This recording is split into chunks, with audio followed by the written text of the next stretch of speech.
Greetings and welcome to the Marginally Geeky Show. I'm your host for the evening, Eugene Stevens. Tonight I'm joined by Ray and Sean. How are y'all doing? Not horrible. The alcohol helps. Hell yes, it does. It is not the end of the summer, but it sure feels like it. We're all tired. We're all beat down. But we decided to get together tonight and talk about a book that I'm guessing we all still have positive viewpoints on. I know the last book everyone kind of walked away, or at least most everyone walked away with a little different viewpoint. It's like, wow, this was kind of the weakest of them. So we'll be interested to see if we still feel the same way after this one or not. So tonight's book is Full Share by Nathan Lowell. Who picked this one? Was Ray? Okay. Right, yeah. Oh, that's right, because you had actually alternated between a couple other ones. I was like, nope, let's keep going. So, not even going to ask why you picked it. We've pretty much gone over it. And the other ones, why we picked the previous two books, it just makes sense to keep going with them. So, I guess let's go ahead and jump in real quick. Just initial thoughts. Ray, initial thoughts on this one? Back on track. I think that's the only way that I can describe this one. It's back on track. Okay. Sean? This one left me a little bit nostalgic for the first book more often. I could really relate to this one with them growing up, like taking those next steps. And it reminds me of my past life, like doing the university thing and stuff like that, taking those big steps. But by the end of this book, I really missed the first book. Okay. Yeah. These three books really seem to me like they're all one big story. It is very much this part of Ishmael's life was very much thought out. Like was I think all grouped together, very much like the three Baba-verse books were. You can't read the first Baba-verse without reading the next two, and that is the same for this.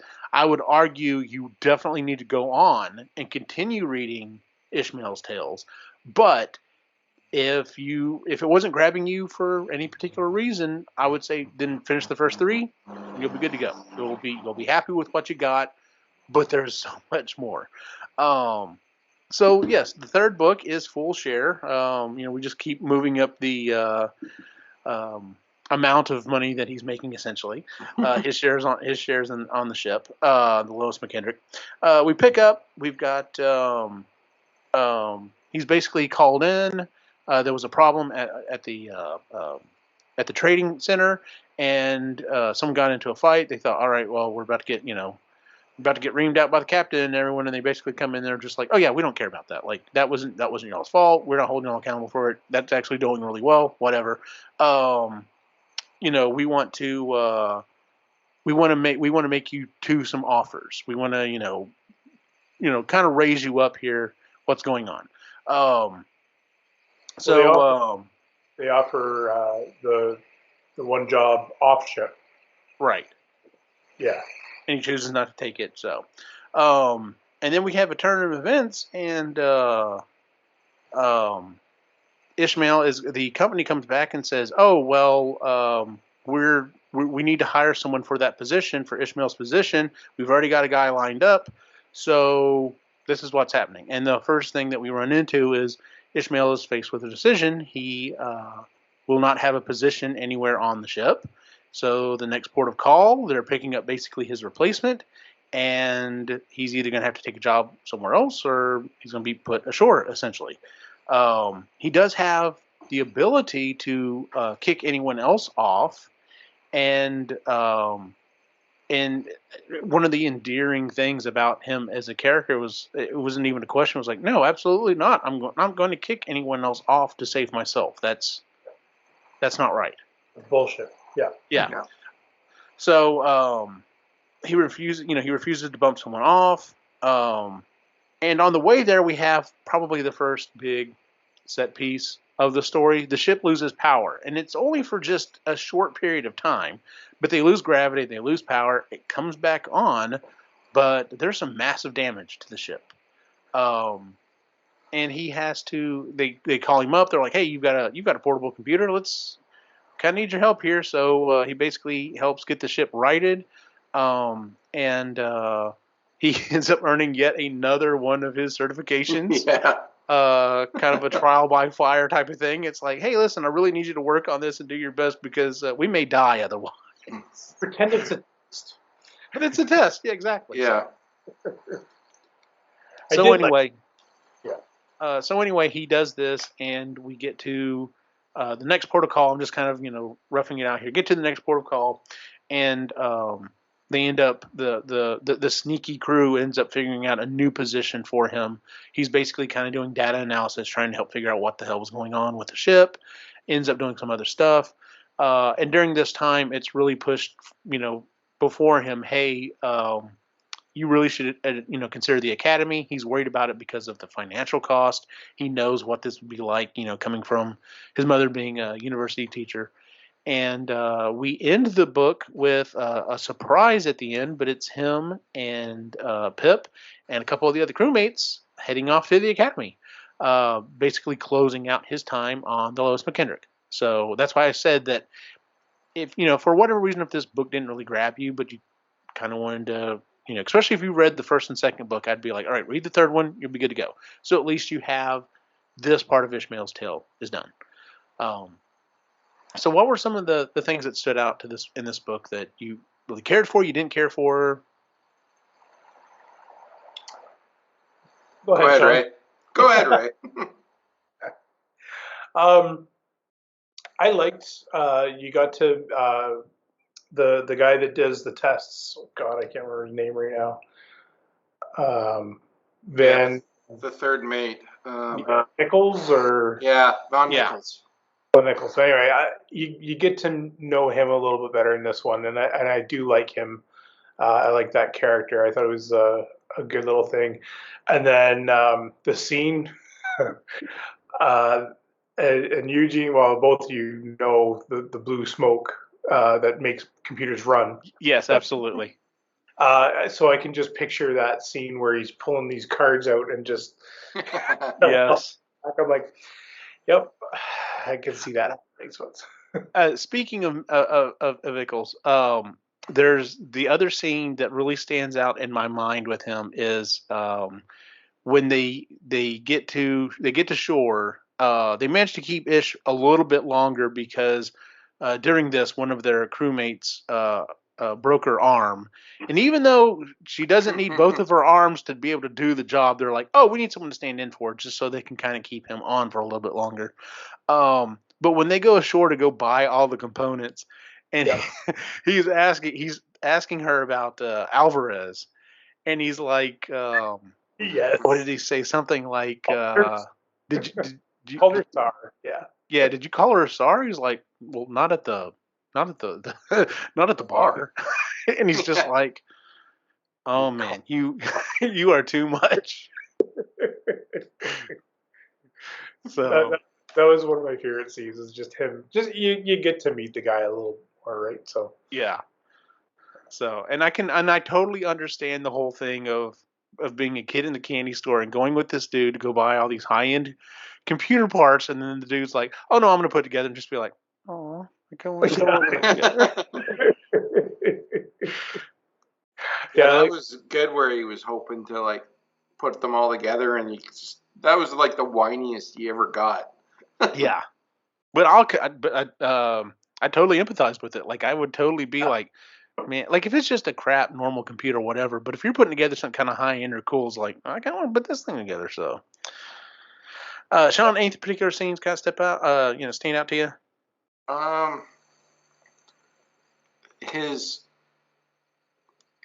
When everyone kept asking him, like, are you still here or are you going to be leaving kind of thing? And there was no question. He was like, no, something's in the works. I don't know what, but I have full faith that I'm going to be around kind of thing. That was refreshing. The other thing, if you do go on to read the other books and all that, you can really see his captaining style and officer style where it came from the Lois McKendrick. Absolutely. And this book is what highlights it. because you got to see, other than Mr. Maxwell, you got to see how the captain operates and Von Nichols operates and all that. And he takes that 30 years down the road kind of thing, or he does kind of the same thing, which was really, really cool. I like how they kind of glossed over, they did a quick blurb about what happened in the second book. And I'm very thankful it's quick, because it was annoying in the second book. And I did like that. This book had a really good pace to it. I really enjoyed it. I enjoyed him going into basically the IT department. Like, I could see him looking like Moss sometimes with the big hair kind of thing. And yeah, it's like, oh, there's a fire over there. I better read the manual on how to put it out kind of thing. Like that. It just anything IT, I love it. And this book is really big on it, because he gets into the components, he gets into the data analysis and stuff like that. He goes more in depth in it, and that's what I found. This book was more about him than the relationships, whereas the second book was more about the relationships, and I kind of oh God. Whereas the first book is a healthy mix. So, but yeah, by the end of this book, I was really nostalgic and wanting to reread the first book. I liked him when he was just the lowly little fry cook and doing the co-op and stuff like that. I missed that in this book, because he's took on more responsibilities and he's higher up the rank and all that. But I prefer the lower decks kind of thing. So. Yeah, and spoiler alert, I love him as captain. Oh yeah, it's, and I think that was the other thing, is because I've listened to all of them multiple times, and I know what the next step is, and I'm gonna miss all these characters, because I always did. I was like, oh fuck, I missed it when he was on the Lois McKendrick. I do. And this is the end. He's not going back. So I was like, oh damn. So I think the first time, if you're reading it the first time, it's probably fine. But the second, third, fourth, whatever is okay, this is the end. Oh, this kind of sucks. And you're even though it's really good, I really enjoy this book. Out of the three, this is my second favorite. The first is always going to be my favorite, but it's oh, fuck. I know this is going to end. It's going to be good stories afterwards, but I really enjoyed this stuff, so I'm going to miss it. One of the things that we see, you're talking about, we see his captaining style, starting, we see the basics of it. And it goes back to the sneakiness thing, like you were talking about. So the new guy who takes over his position, CC, he thinks he's something's not lining up here, because everyone's complaining. They're like, yeah, he's doing his job, but the bare minimum. And they're like, we've threatened him with cutting his pay, and we've basically done everything we can do, and it's not sinking in. This guy does not get it. That's not how we roll here on this ship. To the point that there's a theory that he didn't fall and hurt himself at the previous ship. Yeah. They knocked him out and got him. Exactly, yeah. And so his idea to see if he can turn things around is he starts doing some research, and they end up planting these speakers hidden all the way in, throughout the ship. And they have, what's her name?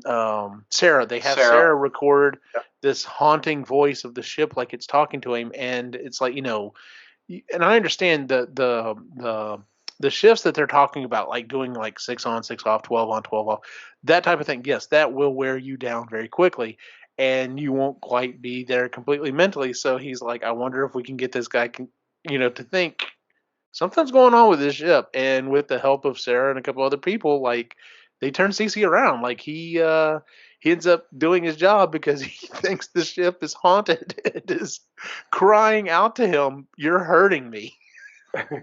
Which I'm just that's a fantastic way to come up with it.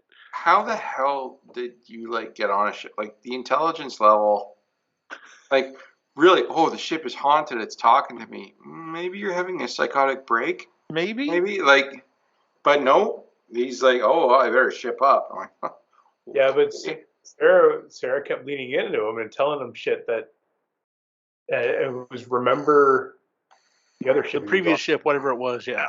But nobody knows how she figured out that, so it was kind of cool that it's. Yeah, see, I got a theory about that. I don't think that's what she really said. I think she was like kind of teasing him sexually kind of thing and like, oh, if you straighten up, fly right kind of thing. Hubba hubba. Because that's what they do at the end. They do end up getting together, don't they? They get it together at the end. Hmm. So, bada bing, bada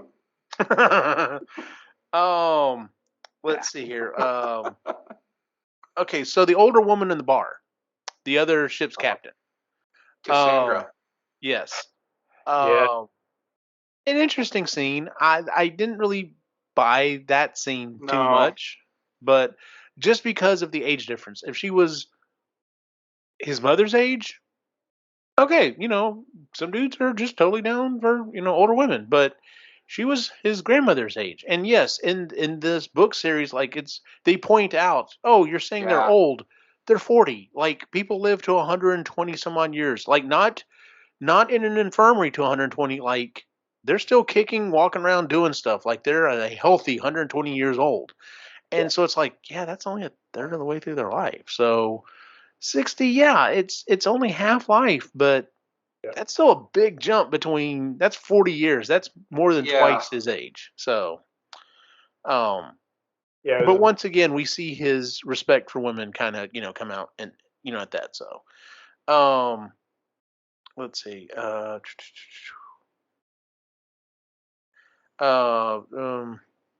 Oh, the other big thing, the other big theory in this one, the other big kind of big thing that went on in this one.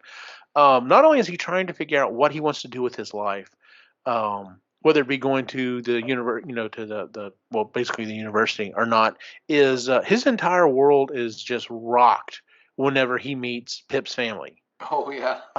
Because he's like, well, how do people live on these smaller ships and stuff? He's like, dummy, like, they keep forgetting that he's quote unquote a land rat. They're like, not all ships are this big. Not all ships work this way. And he goes aboard his aunt and uncle's ship, and it's them and one of their kids. And they're like, yeah, she's qualified to do like these 4 jobs. He's qualified to do these 4 jobs, and the kid's qualified to do the rest of them. And so they have all the qualifications. They're on a smaller ship. They run like 50 times more trips than we do and make bank doing it. Like, Yeah. you can have a family out here. And then he comes back to the ship and finds out there's a mother and daughter there. And there's a couple other people that are married. And he's like, how are you married and doing this? She goes, well, we only see each other a couple times a year, but when we do, it's awesome. It's that's just how we live. And a lot of other people live this way. Like he was so idealized that, well, you're on a ship and you're single and that's it. Yeah, out of that, like, as mind blowing as that is to him, it doesn't stick No, throughout that's the the funny rest thing. of the books. Yeah, and that almost to me for the future books was a flaw. Because yeah, his mind is blown about it. He's witnessed it, but he doesn't believe in it for like the next 40 years of his life. Well, But Like it doesn't click in. I think part of that is, and not to not to give too much away from the next one, but the next book we literally pick up, and is in the next one he's married and getting divorced, No. or is that afterwards?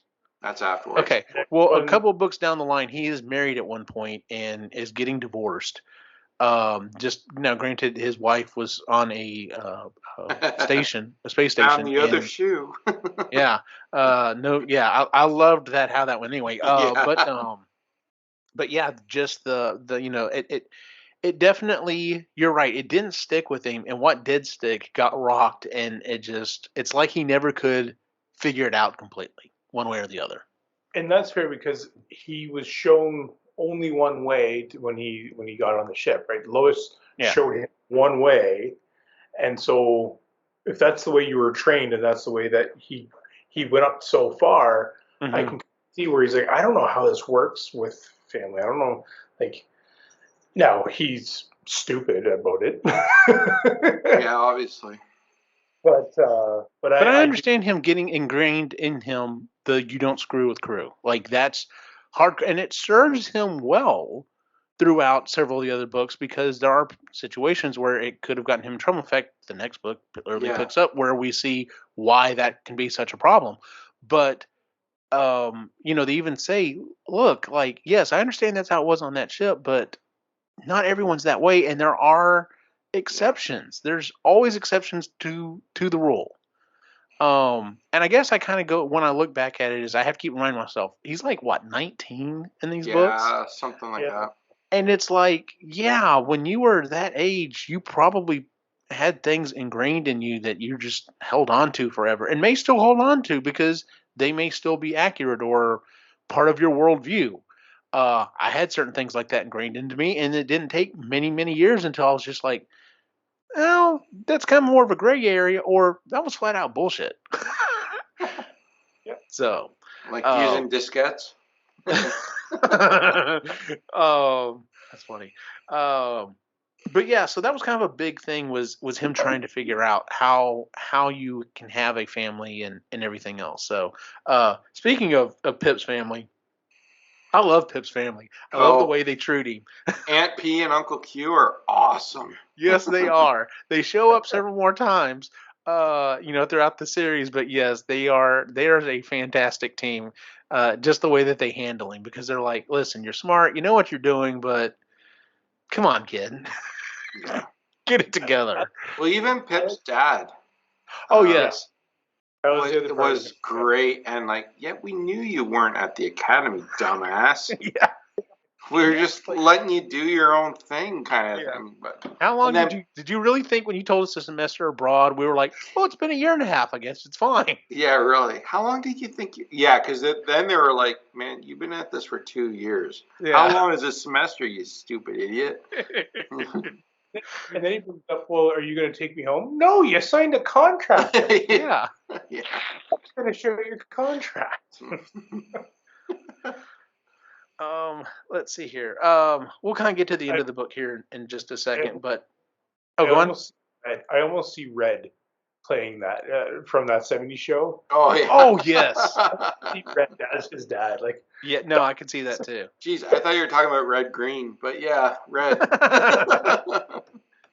One of the other things I really liked was so once he's done once they have figured out what was the problem on the ship, and it turned out to be I'm like you, Sean. I like when we see technical stuff like this in books, especially when it is. I mean, granted, we're talking about a spaceship that flies and goes through portals to get to other places, but it was very grounded in that. What was the problem? Oh, it was a design flaw that no one ever thought about. Oh, what happens if the gravity goes out for 5 seconds? And the shift. And it shifts half a second. All of a sudden, stuff that would normally be held on with a magnet, all of a sudden just goes wherever it wants to go and can short stuff out. That is so totally something I could see happening in real life. That's the type of shit that we run into is, well, everything's fine as long as the power goes out. Well, what if the power did go out for 5 seconds? Well, it should we be don't fine. really know. Yeah, it should be That okay. being said, so Nathan Lowell's really good about grounding stuff like that into real world scenarios and like, oh, they still have simple problems like we do. But that kind of threw me when Ishmael's doing the IT thing and talks to the navigation crew about transferring data from the jump points or whatever. That was the next thing I was going to bring up. Yeah, so they're doing it manually. It's like, and then they have to double check their work. And I'm like, dude, that's like using an Excel sheet, but using a calculator on the side to like double check to add sums. I'm sorry, you're pretty far in the future. That doesn't. So that shit didn't fly with me. See, I totally bought that. Oh no, I was like, oh my god, at this point in the future, I'm sorry, but you would have like a basic little subroutine that would like take that data and then translate it over. You wouldn't hand do it. You would think, but I work for a school district that in 2022 has systems that won't talk with each other, and we literally have to dump stuff out into one thing, wait 24 hours for it to dump it into something else, and it's like, why are we doing this? Why are we doing this? Literally up until a couple of years ago, I'm the one that figured out, hey, instead of having kids fill out this Word document, they had an editable Word document, which of course you know how well those work out, and fill out all this stuff. I was like, why don't you just have them do a form and it output everything into the PDF that you end up needing in the endpoint? And no one could figure it out for years. And I'm just like, are you kidding me? Like, so maybe it's because that's the things that I've encountered. I understand what you're saying. You're that far in the future. You should have this shit figured out. But I also can see where people are just like, no, this works.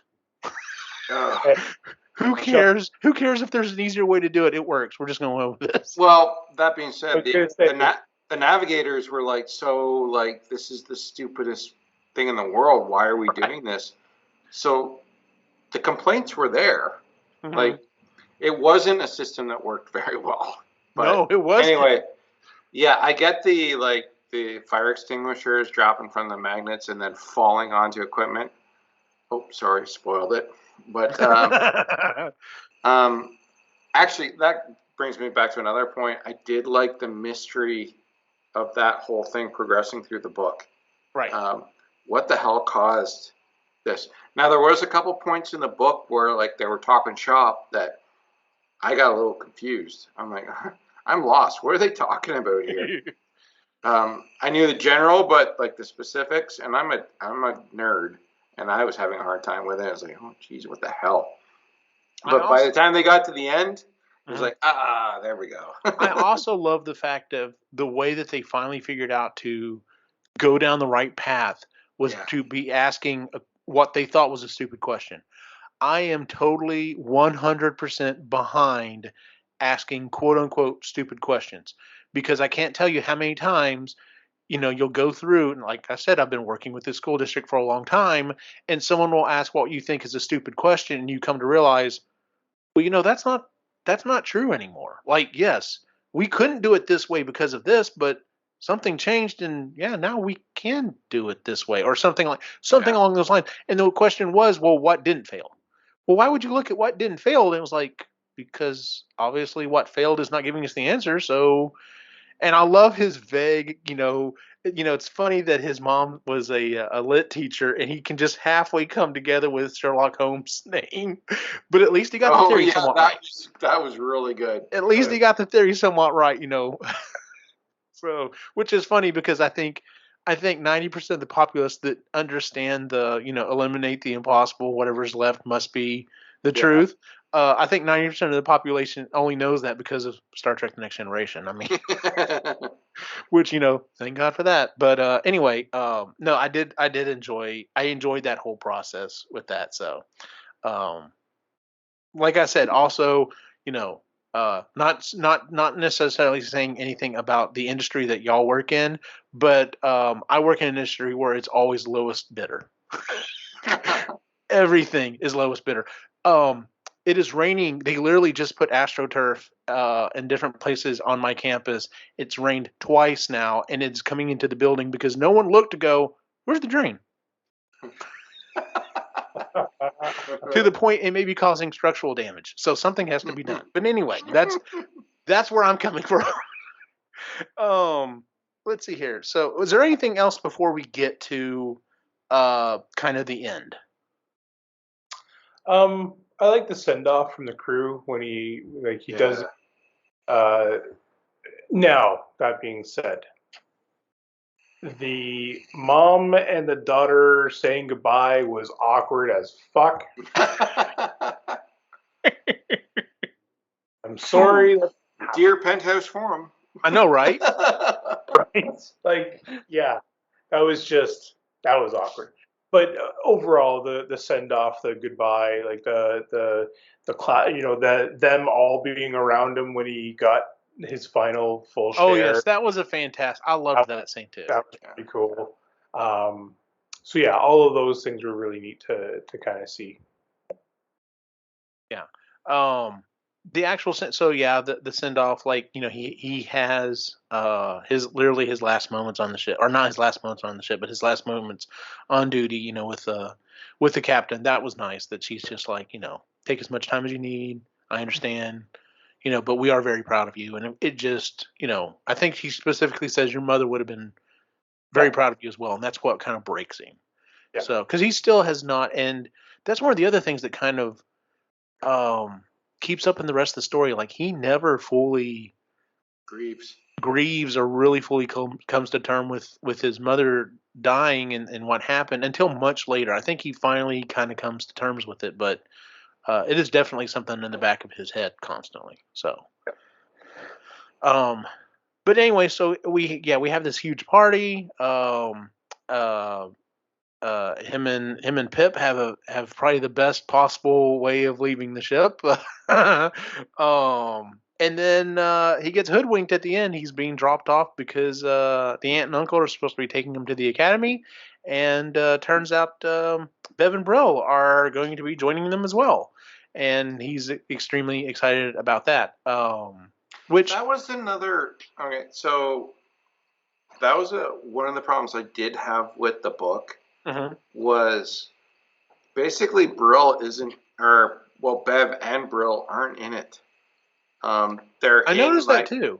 Every now and then, like, they're so huge in the first two books, and then they're like absent. Every time they're in it in the third book, they're like upset or something like that. Mm-hmm. Bev is like stomping away or something like that. And yada yada yada. So at the end of the book, he tries playing up that nothing's going on, like there's no surprise at the end, and then all of a sudden, yeah, Bev and Brill are on the ship going to the academy too. But it was a poor surprise because, like, okay, you have literally these two main characters that the only thing they're doing is acting upset and want to know when he applies to the academy.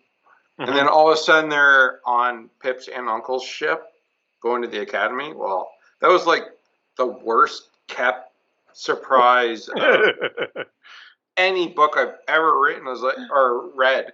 It's like, seriously, that was the surprise? Like, even the first time through, and I remember this reading it the first time through, I was like, chapter 2, I'm like, well, they're going to. Like, even, like, it was like, okay, I'm assuming Ishmael's going to the academy at the end of this book. I'm not 100% sure, but I am 100% sure that Bev and Brill are going to go with him. It's like, oh, man, dude, you're, like, trying to make this a surprise, and it's the stupidest thing in the world. It's probably the wrong choice to make. Just say that they're going with him. I was going to say, I think it would have been more believable if they had to sit down and be like, listen, these are the pros and cons of going to the college. This is, and talking about the financial part with him and saying, like, yeah, there might be a risk financially, but it's going to be worth it. And one could be totally for it, the other one could be against it. But if they had that relationship, they'd be having those conversations.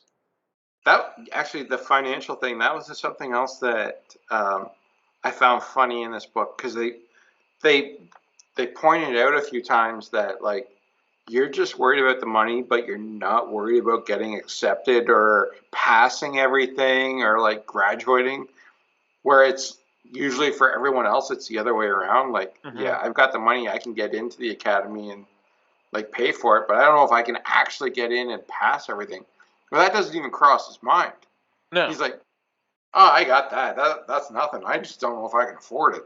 Yeah. It's like, but coming from his mother being an educator, at the college, I'm sure he was probably brought up. It's like, well, you're going to get in wherever you want to go. You're going to go here because that's where we are. You're going to go here, and it's just, it'll be covered. And so for him, but even for another school, and then that was the other thing. So you needed 3. What was it? 3 recommendations. Three recommendations, yeah. To get in, and he's got 10. Yeah. But he's not even sure, like, oh, is that enough kind of thing? And like, duh. Freaking moron. He definitely Maybe doubts you himself. should go in. You are pretty stupid. Well, I mean, he is 19, so Yeah. But yeah, so at the I would say it didn't surprise me. I definitely didn't figure it out in chapter 2, but it didn't surprise me. So, um, what's the not to give anything necessarily away for the next book. Um, when we get to the end of this one and where the next one starts is like, okay, Yeah, that kind of back to square one a little bit. So it's yeah, an awful beginning. it is an odd beginning. I think if I remember correct, I think Chris said this is where she was like, no, I didn't like this book. I didn't want to go any further after this. I actually really liked this because the next book because we see what kind of a man he's growing into, and I like the man that he's growing into. Oh, So 100%. And that's one of the things with this entire series. Like, there's no point where I don't like Ishmael. He does. agree. There's no point where he does something that I'm like, dude, that morally that's wrong. He's always on the moral high ground. He's made some stupid decisions, Yeah. but you're right. To me, he's at least had his morals correct for the most part. Ray's about to jump in. What are you about to say, Ray? The only thing that I don't like is the way that he and his wife obviously do not communicate. Yeah, well. Yeah, well, look at him with relationships in general, though. They're fair. That's fair. Pretty fucked up. And I think it's a combination of ground relationships from like Earther worlds to space relationships, and he's getting them mixed up, and where they're totally different. So, and that plays throughout the whole thing. Like even this book has a lot of sex and intimacy in it, but it's not with like monogamous kind of stuff. Like, it's like, oh, I'm going to say goodbye. Let's hop into bed. Yeah. Because I'll probably never see it again. So that's really different than like a traditional kind of thing, which I think he was going to say, this is kind of he didn't really have that either. This is kind of reinforcing what we were talking about earlier about why it's so ingrained in him later on. It's like literally it's, you don't screw with the crew. You're no longer part of the crew. Cool, we can screw now. And as long as you're not crew, like let's go like rabbits and then find someone else and go like rabbits with them too. Yeah. No because hard you can't feelings. Be tied down. You're not going to have a family, so try to be happy. And it's like, no, you can have a family, dude. It can work. You can just got to figure it out. So, was there anything else that y'all want to bring up about this book? So overall, I enjoyed it. I'm with you. If we're looking at just the first 3 books, this is my second favorite. And I'm like you. Number 1 will always be my favorite of the 3, just because of the introduction to see how he is. I could re-listen to number 1 over and over and over and over again. Never get tired of it. Yeah. But yeah, I did enjoy this one. I definitely enjoyed it more than the second one. The second one just kind of a dip. It was all about like Brill and Bev and Diane and like the menage awkward cat without the fun stuff. Like it was a tease. The whole book was a tease. Ray, any additional thoughts? No, I just the series. I really enjoy the series. And again, this is where I felt like it was back on track, and then kind of go from here into the next where it goes. Yeah, it's quite the difference from here to there. Yep. Yeah. And I don't know if it's intentional or not, but I feel like the first book is kind of it's a good story, and then the second book is like, and then the third book another good story. The next one's like, holy fuck, what the hell are we doing? Yeah. And then I see it going back into that good story again. So I don't know if it was intentional or not, but that's just how I see it. Yeah. All right. Well, that is full share. by Nathan Lowell. We have not fully figured out what the next 6 books we're going to read are, but Ray has the next book. And what are we reading for the next book? I'll just continue on with Ishmael. Alrighty, which is Double share. Double Share. I think so. Yeah, Double Share, then Captain Share, then Owner Share. Yep. Yeah. So yeah, the next book will be Double Share by Nathan Lowell. So we've already started talking a little bit about what that book's going to be like, but we'll have our discussion on that one. I really hope Chris can make that one because I know she has some strong opinions on that book. So I'll try and convince her on that one. Okay. When are we getting Jen back in this? Jeez. We got to change times if we're getting her back in this. Number one, we'll have to pick a different series because she's way far behind on this. She'd be like, "Wait, you want me to read 4 books for this next one?"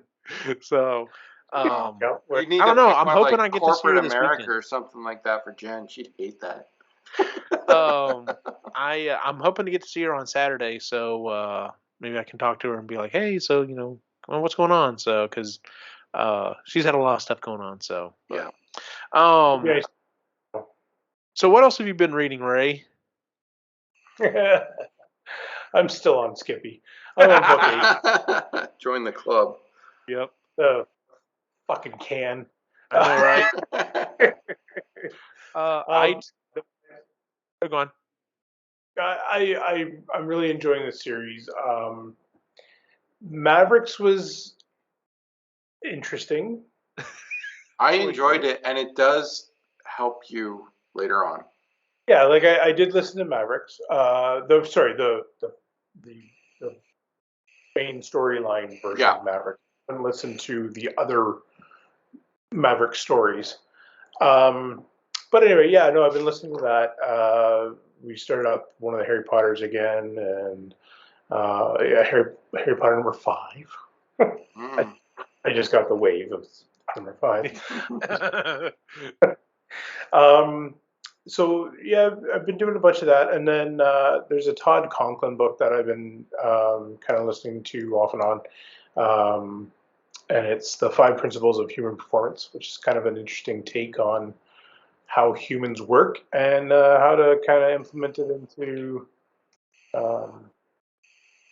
safety and how safety kind of needs to be flipped on its head a little bit. So I'm enjoying that too. So that's easy to do. Just fall off a ladder. Yeah, like Sean, what else have you been reading? So I'm still doing X-Force. I'm on the final book, Match Game for X-Force, which is book 14. I reread this one in a day while I was building a shed. Wow, nice. I don't normally increase the speed. I know you do, Eugene. That drives me nuts. But for this one, I've listened to it so many times that I just jacked it up just as a refresher. Yeah.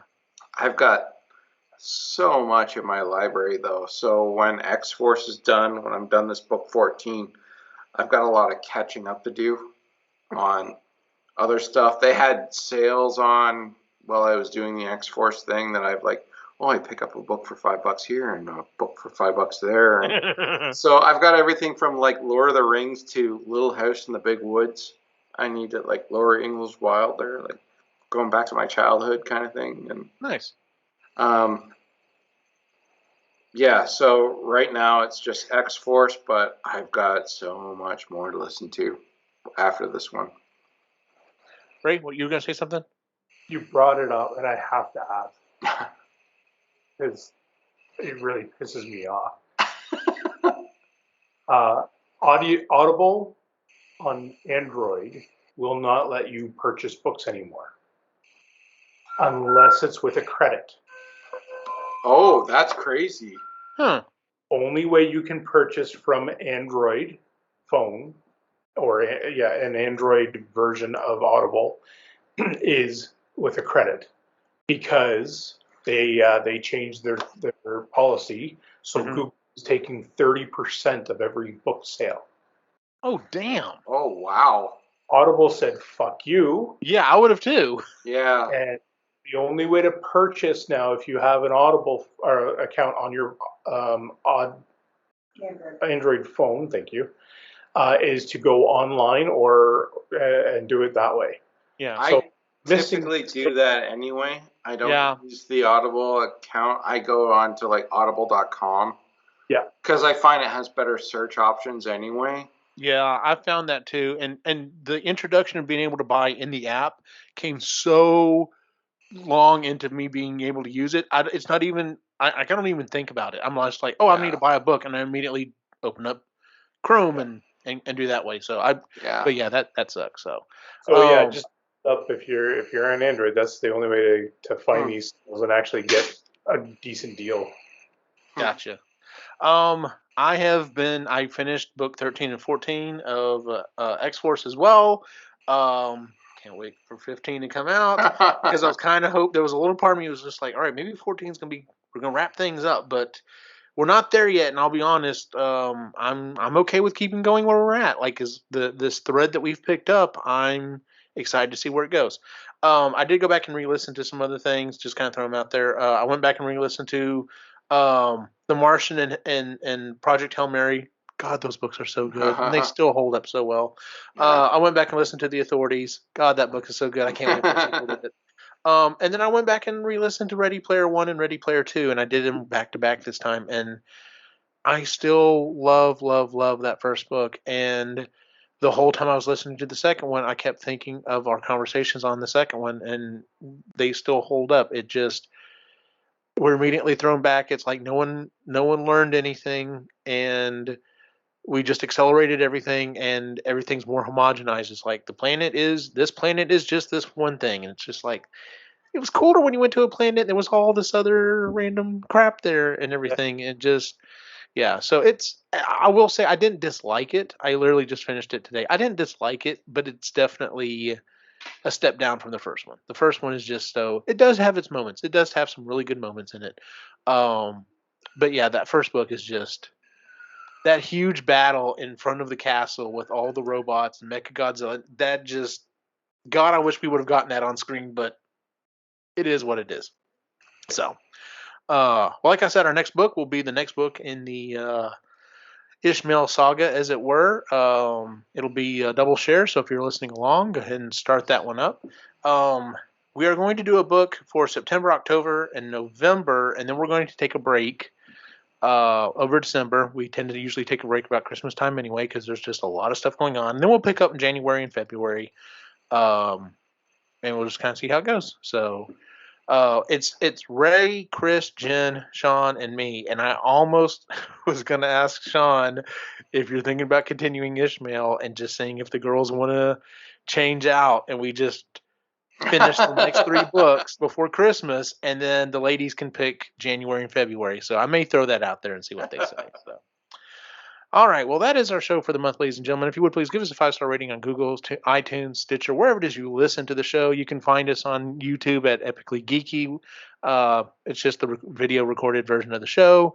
You can find us at epicallygeeky.com, where you can find the rest of the shows that we do, including the Epically Geeky Show, Creatively Geeky, and Sustainably Geeky. So, and then you can find us on all the social media at Epically Geeky as well. Where can we find you online, Ray? Looking for Skippy, and there's a cult out there somewhere I got to join. I got to start wearing some silver, and then the Reluctant Yeti on Instagram. Sean, where can we find you online? Always fucking with Wikipedia and your favorite broken toy on Instagram. And as always, you can find my individual wacky adventure online at Optimus Gene on Facebook, Instagram, and Twitter. For everyone on the site, have a good night.